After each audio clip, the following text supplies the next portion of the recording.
Congolais et Congolaises, habitants du monde entier, dans l'optique de vouloir vous offrir un cadre de vie sain, paisible et sécurisé, Toronto City VIP de Maluku met en vente des terrains de 20 mètres carrés à bon prix. Ces terrains bénéficieront de l'eau potable, l'électricité et des voies gravelleuses.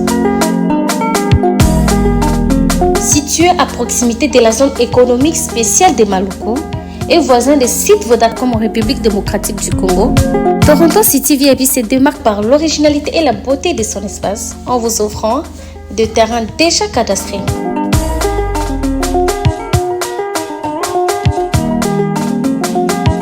Biso Toronto City VIP de Maluku. Toza non loin en zone économique, pene ya cité Vodacom. Toza awana ba parcelle il y a 20 mètres carrés na talo malamu. Possibilité de paiement, cash ou par échéance. Pour plus d'informations, contactez Papa Willy Mafoula au +1 905 730 15 40.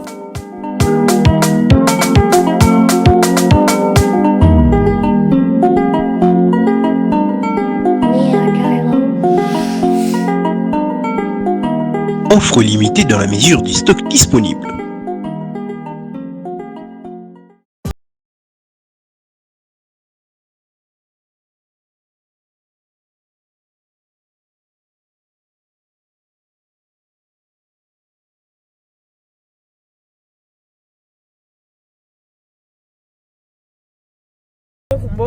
Mbote mingi na msutu bolinga ba moyo ya nitu.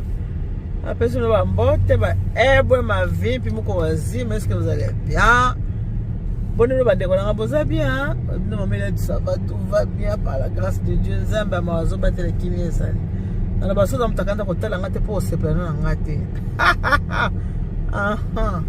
Ola mtakanda ko tala ngate po sepelana ngate. Voilà, André de Kinshasa nde to metsa ko tala ngala ba vlog toujours. C'est que moi, les Cambodgiens quelque part, n'a linga toujours qui ne compte la commune appelle ça nini. De qui sango ya rond-point, moi qui n'accepte non rond-point comment on est. Na rond-point Willery de mon ndenge. Je comme le 48 et ndenge c'est que musala maintenant toujours qui na rond-point Gambela to qui ne compte là. Ndenge on sait ça continuer surtout le ngwana. Le qui moi place tout ça né. To qui ko lia. Alors toujours qui ndé à tout ça na boulevard. Ah voilà. Notre bande ko yebisa to comme na rond-point Gambela. Bon moni oyo. Nous avons rond-point Gambela.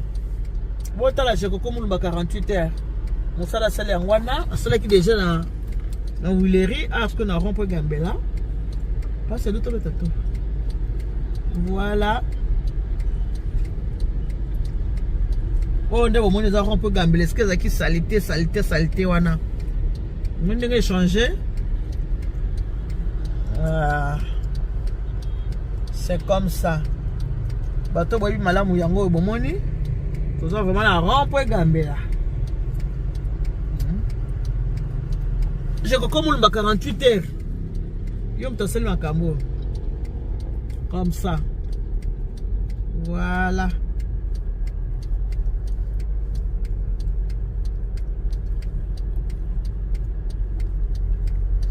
Vraiment pour prêter quand même ça va hein? Ça va de bozo mona wana ba tu va na tranquille bazolia na bango. Voilà, la ville est belle et bien calme.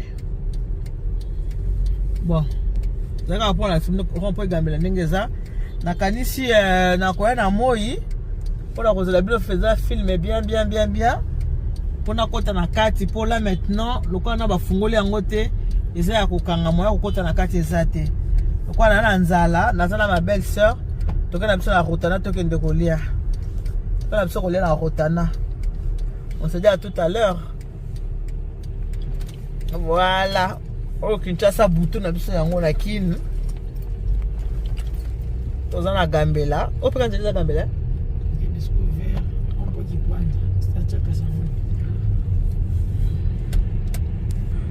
Et voilà, tu rends pas Gambela, tu as kende. Donc à boy qui nga linga kolia, ce qu'on a na nzala. Tu as ma belle, tu as de kolia, tu as na rotana. Tu as na rotana so balia rande ni nga. Et là, on est dans la rotana. Il y a un problème à l'hôtel. Que là, on est en rotana. En fait, on est en rotana pour se faire une balade avec ma belle-sœur. Maman honorable. Christelle Bumbika. Je suis avec maman honorable. Voilà. Ils sont là toujours qui donc on rotana. Donc on se dit tout à l'heure, tout en rotana. Tout à l'heure, le menu n'a pas de bien manger, c'est le début du bonheur. On a bien. Moi j'ai à manger. Voilà, la chance de Kende. Direction Rotana, la ville.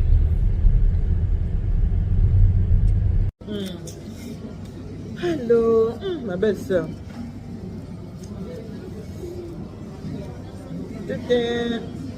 Voilà, santé. Je suis là avec ma belle-sœur, mais je ne vais pas la présenter. Comment on a été? Ah, on a salé. Ah.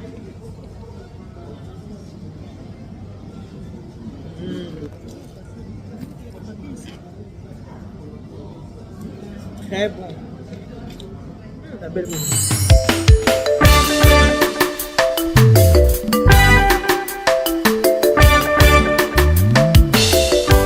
Service traiteur La Providence, Maman Eliane Nitou.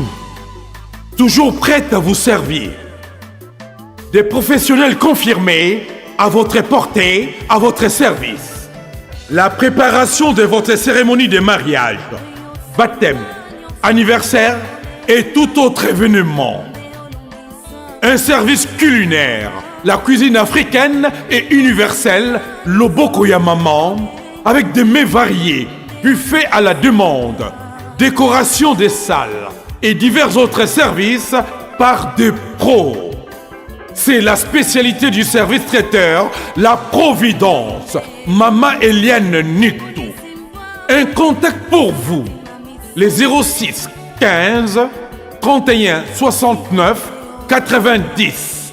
Maman Eliane Nitou. Réservez vite pour confirmer, Maman Eliane Nitou.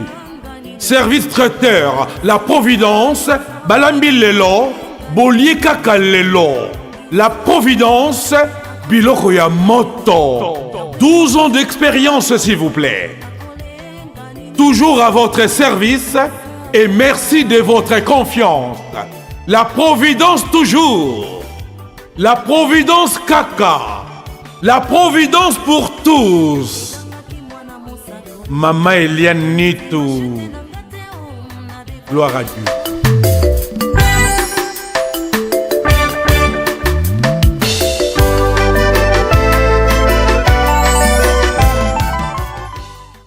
La belle mojito, on dit quoi? Un peu de mojito. Le mojito, on mélange pour rendre ça.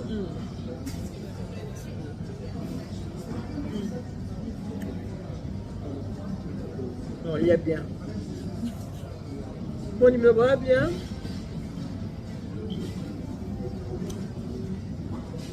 Bon.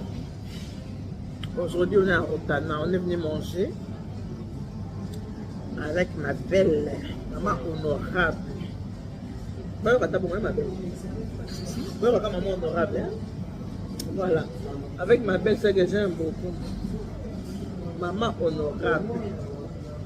Puis, on a fait un peu de temps. Mon enfant, maman, il est tout. On est comme que tu as un balabala. Maman, il est tout. Il est ma poulet maillot. Il est allé à Rotana. Ma bête malade. Il est allé à Rotana.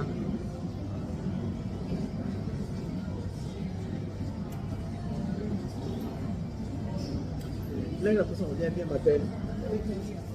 La télé, la personne vient bien. Je suis dans la boîte qui est dans la balabala.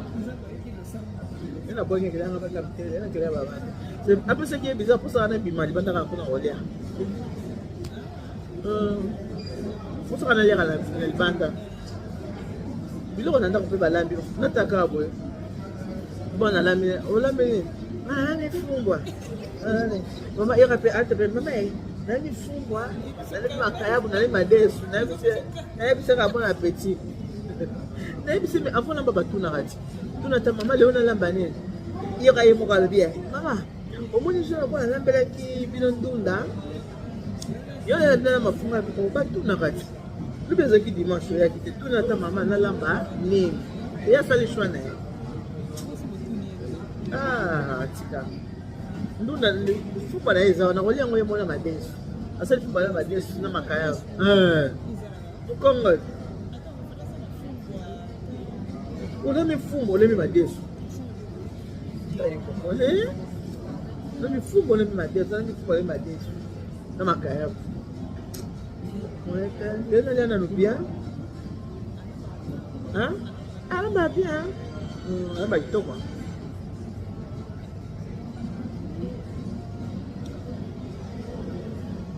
Basali tuna cocktail on est na lingela.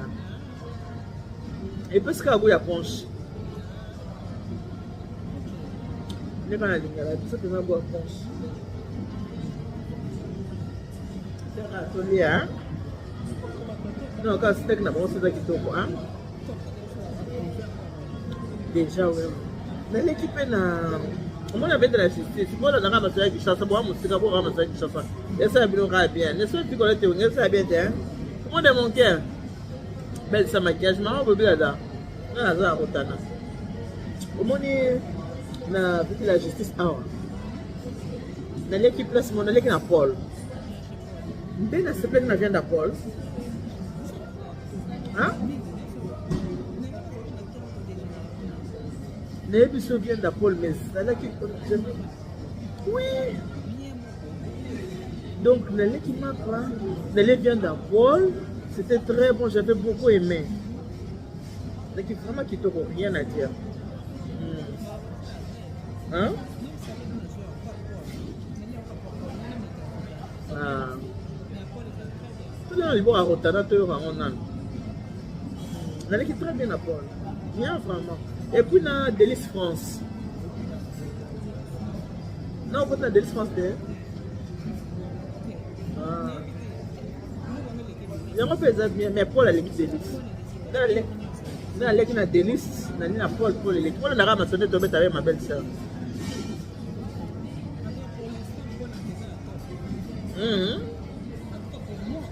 Oui, ouais, c'est sûr.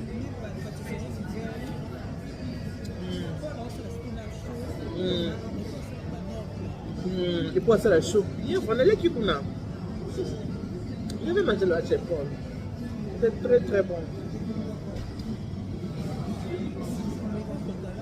Bien manger, c'est le depuis le bonheur. Oui maman. Ouais. Ah. Ok. Ok. Donc, honorable là, c'est libéré quand tu c'est ça la réunion, maman. C'est important.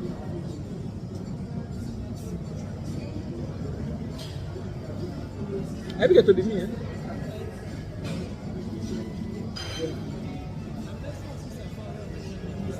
Ok. Toi, en voiture, tu comptes les points.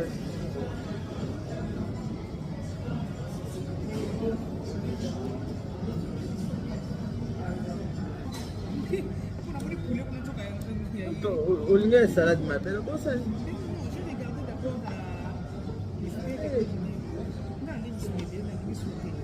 C'est pas bon pour ma santé. Ah, c'est bon, hein? C'est bon pour toi. Mais ça n'a rien de tout. Il y a bon. On a un makambo, on a un makambo qui est bon. Moi seulement, hein? Bon, voilà, j'ai des frites ici. Là, on a les frites, c'est ça les frites. Mais donnez-moi tout. Merci. Ah, tu as le couvert?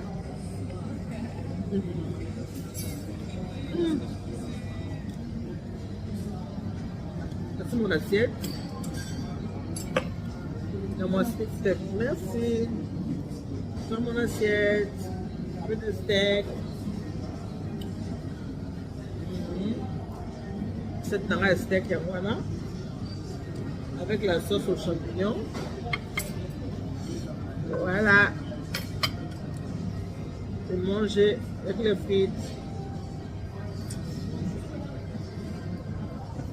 Bon appétit. Merci ma belle sœur.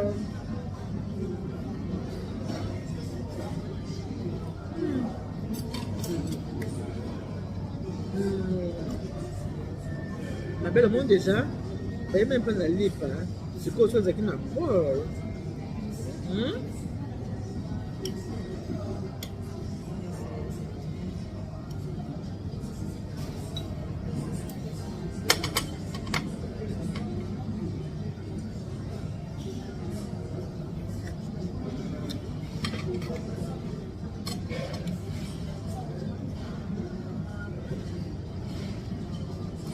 Venez à la salade.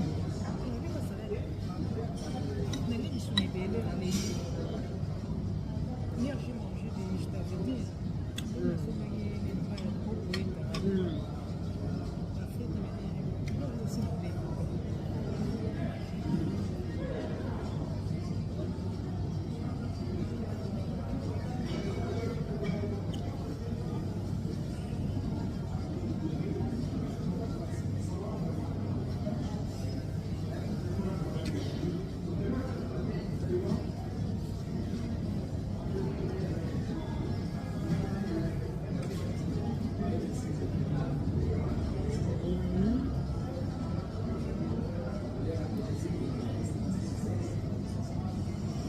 Bon, je vais goûter la viande.